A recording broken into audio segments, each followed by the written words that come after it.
නමෝ බුද්ධාය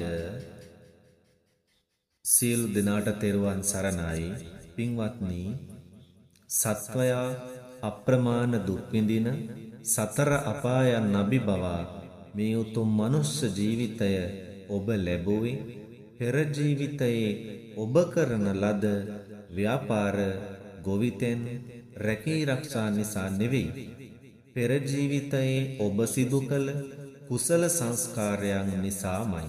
එහෙයින් එවන් මහඟු අවස්ථාවක් සලසා දීම පිළිබඳ ඔබ කෘතවේදී විය යුත්තේ ඒ උතුම් කුසල ධර්මයන්ටමයි.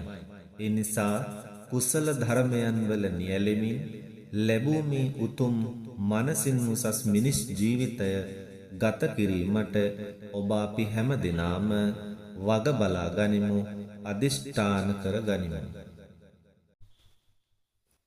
You have attained this human life, overcoming the four hells, where beings suffer immensely, not because of the business, farming, or occupation you did in your previous life.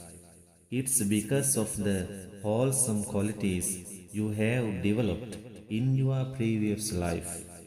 Therefore, you should be grateful to those noble, wholesome qualities for providing such a great opportunity.